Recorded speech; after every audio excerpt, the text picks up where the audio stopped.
Hey YouTube, Jim here. Welcome to Top 10 Archive.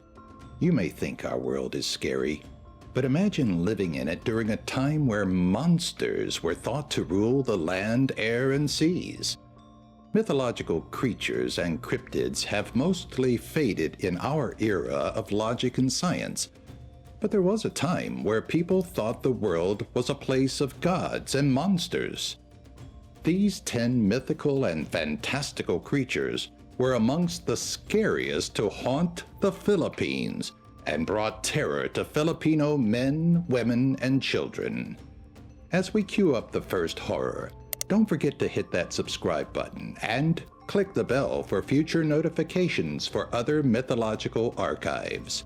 If you find yourself enjoying the video, be sure to give it a thumbs up and comment on your favorite beast from Philippine mythology.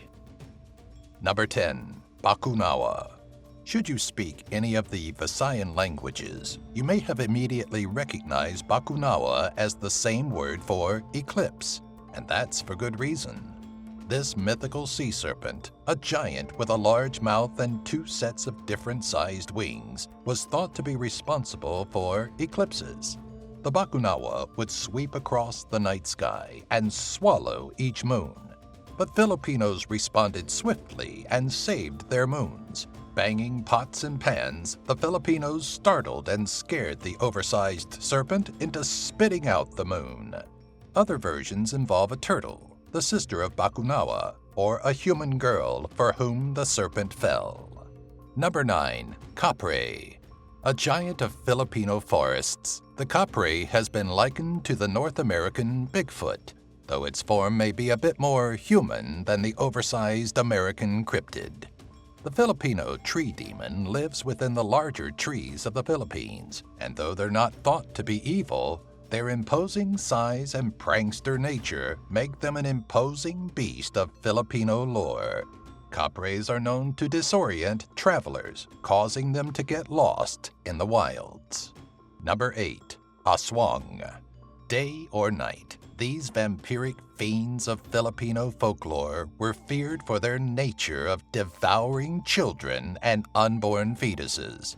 Describing an aswang is difficult as they're known to take on many different forms, including the familiar faces of townspeople. Some depictions show them with a proboscis used to suck a child from their mother's womb. Others show a beast so thin it can hide behind bamboo posts. These Filipino atrocities are the worst kind, impossible to pinpoint, and thirsty for blood, though a good supply of garlic, salt, and holy artifacts will keep them at bay, and a whip of a stingray's tail will kill them. Number 7. Amalanhig. Not all beasts of mythology are bloodthirsty cretins. An Amalanhig that derives from an aswang that didn't pass along its affliction to a relative may rise from its grave with the intent of sucking its victim dry. But other versions, those that were murdered, have a different form of punishment. These Amalanhig will stalk their prey relentlessly, eventually catching them and tickling them to death. Fear you have an Amalanhig following you? Look for the aroma of rotting flesh and find people whose legs don't bend. The Aswang Amalanhig, on the other hand, is a far more devious force, one you won't outrun lest you jump into a river or lake. Number 6. Tikbalang. Sporting a lanky frame and the head and feet of a horse, the Tikbalang is said to be the unnatural mutation of a fetus that was aborted. Not necessarily deadly, this animalistic beast is a trickster that pranks weary travelers by leading them along unending paths that always return to where they started. Those looking to break the spell of the Tikbalang simply need to ask to pass, remain silent as not to disturb the creature, or wear their shirt inside out. Number 5. Bal-Bal. Though the Bal-Bal can be associated with the various vampires of Filipino culture, there's a version not connected to the Aswang or Amalanhig that is equally as terrifying. The undead monstrosity isn't a threat to the living, but will stalk graveyards and cemeteries looking for graves to defile and carcasses to feed on. Long claws and gnarly teeth are used to decimate the dead as the creature feasts upon rotting flesh and bone. Once the corpse is devoured, the Bal-Bal leaves in its place the trunk of a banana tree to trick people into thinking the body is still in the coffin. Number 4. Berberoka. A master of deception, the Berberoka has a taste for human flesh and will go to great lengths to get more. To trap people, the Berberoka deforms its body to serve as a river dam. The water dries up, the fish pile on the riverbed, and people flock to collect the incredibly easy catch. Unbeknownst to them, the Berberoka is waiting for just the right time to return to its usual form to allow the river to flow again, catching the humans in the rushing water. As they struggle to stay afloat, the Berberoka snags each person and eats them alive. Number 3. Manananggals.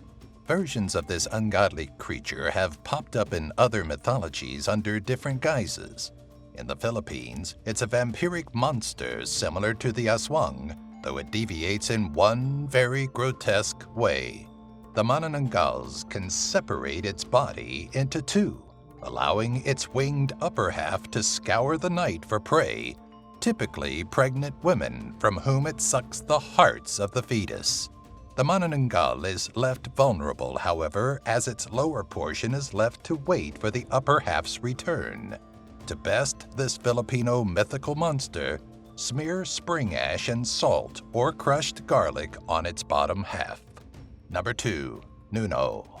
Nuno sa punso, or the Old Man of the Mound, is a vengeful, impish creature that resides in termite mounds, anthills, rocks, and riverbanks.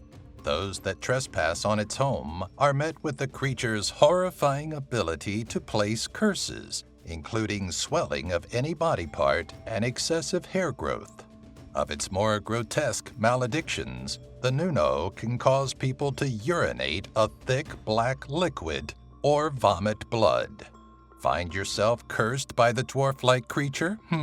You'll need an albulario, or a practitioner of traditional medicine in the Philippines, to undergo a ceremony known as tawas. Number 1. Tiyanak.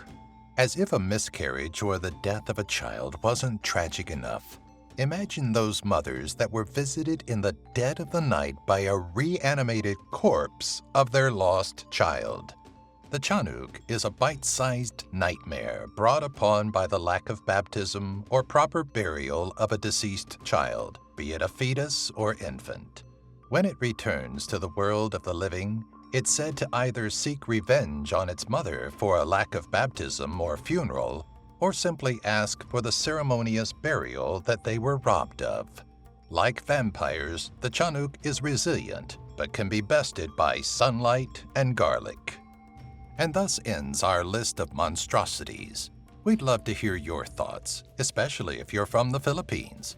So don't forget to comment, and while you're at it, like and subscribe. Want to see more from our mythological collection? Oh, look at that. 2 more videos for your viewing pleasure.